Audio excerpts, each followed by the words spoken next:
बद्ध की 101वीं बात। गौतम बुद्ध की शिक्षाप्रद कहानी। एक बार की बात है, एक किसान अपने जीवन से बहुत परेशान था। उसने बुद्ध के बारे में बहुत सुना था। उसने सोचा, क्यों ना मैं गौतम बुद्ध के पास जाकर अपनी समस्याओं का समाधान ले लूं। ऐसा सोचकर वह बुद्ध के पास गया। बुद्ध पेड़ के नीचे आंख बंद करके बैठे और उन्हें प्रणाम किया। किसान की आवाज सुनते ही गौतम बुद्ध ने आंखें खोली। किसान बोला, बुद्ध, आप बहुत ज्ञानी हैं। आपके पास तो हर समस्या का समाधान होगा। मैं आपसे अपनी समस्या का समाधान देने आया हूं। बुद्ध ने कुछ नहीं बोला, बस उसकी बातें सुनते रहे। किसान बोला, बुद्ध, आजकल पैसों की बहुत तंगी चल रही है। बारिश ना होने की वजह से मेरी फसल खराब हो चुकी है। यही नहीं, पिछली बार तो इतनी ज्यादा बारिश हुई थी कि उस वजह से भी मेरी फसल खराब हो गई थी। मैं शादीशुदा हूं और मेरे 2 बच्चे हैं। यूं तो मेरी पत्नी बहुत अच्छी है, लेकिन मुझे कभी कभी उस पर क्रोध आता है। मेरा मन करता है कि मैं उसे छोड़ दूं, और बच्चों को देखकर भी मैं यही सोचता हूं, अगर यह ना होते तो अच्छा होता। लेकिन थोड़ी ही देर बाद मैं सोचता हूं कि मैं कैसा मनुष्य हूं जो अपने परिवार के बारे में ही इस तरह से सोच रहा है। मैं चाहता हूं मैं हमेशा सुखी रहूं, दुख मेरे आसपास भी ना आए। जीवन में बहुत ज्यादा समस्या है। किसान काफी देर तक बोलता गया, जितना वह बोल सकता था उसने बोला। जब बोलते बोलते वह थक गया तो वह चुप हो गया। बुद्ध भी उसकी बातों को सुनते रहे। थोड़ी देर बाद फिर किसान बोला, बुद्ध, कब से मैं ही बोले जा रहा हूं और आपने कुछ नहीं कहा। बुद्ध बोले, मैं तुम्हारी समस्याओं का समाधान नहीं कर सकता। किसान बोला, आप यह क्या कह रहे हैं? मैंने तो सुना था कि आप बड़ी से बड़ी समस्या का समाधान निकाल सकते हैं, लेकिन आपने तो साफ इनकार ही कर दिया। यदि आप मेरी समस्या का समाधान नहीं कर सकता। किसान बोला, आप यह क्या कह रहे हैं? मैंने तो सुना था कि आप बड़ी से बड़ी समस्या का समाधान निकाल सकते हैं, लेकिन आपने तो साफ इनकार ही कर दिया।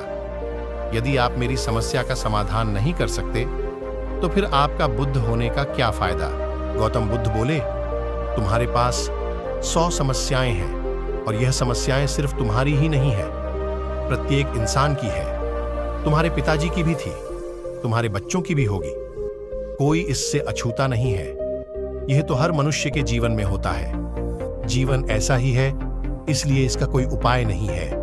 बुद्ध की यह बातें सुनकर किसान क्रोध में आ गया।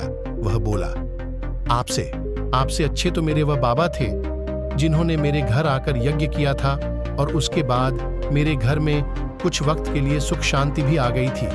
लेकिन आप तो मेरी समस्याओं का समाधान करने के बजाय उल्टा मुझे यह कह रहे हो कि जीवन ऐसा ही होता है। गौतम बुद्ध बोले, क्या उन बाबा ने तुम्हें जीवन भर के लिए सुखी कर दिया? यदि ऐसा होता तो तुम मेरे पास यहां नहीं आते। सुख दुख एक दूसरे की परछाई होते हैं, इसलिए केवल एक चीज अकेले मौजूद हो नहीं सकती। कोई भी मनुष्य हमेशा सुखी या हमेशा दुखी नहीं रह सकता। इसलिए अपनी 100 समस्याओं को छोड़कर 101वीं बात संभव ही नहीं है।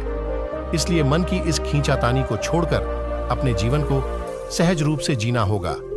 सुख दुख को रोकना मनुष्य के हाथों में नहीं है, लेकिन सुख दुख से ऊपर उठना मनुष्य के ही हाथ में है। समस्याओं को गौर से देखो, ये आती है लेकिन स्थायी नहीं है। कुछ वक्त बाद यह अपने आप चली जाती है। समस्या समाधान साथ साथ चलते हैं। समस्या है तभी समाधान पर ध्यान देना चाहिए। किसान बोला, ये 101वीं बात कौन सी है? गौतम बुद्ध बोले, यही बात कि मनुष्य 100 समस्याओं को समझ सके। किसान बोला, आप मुझे बताइए, इन 100 समस्याओं को कैसे समझे? गौतम बुद्ध बोले, सबसे पहले हमें अपने मन से यह विचार निकालना होगा कि हमें हमेशा सुखी रहना है और दुख से बच के रहना है, क्योंकि ऐसा संभव ही नहीं है। इसलिए मन की इस खींचातानी को छोड़कर अपने जीवन को सहज रूप से जीना होगा।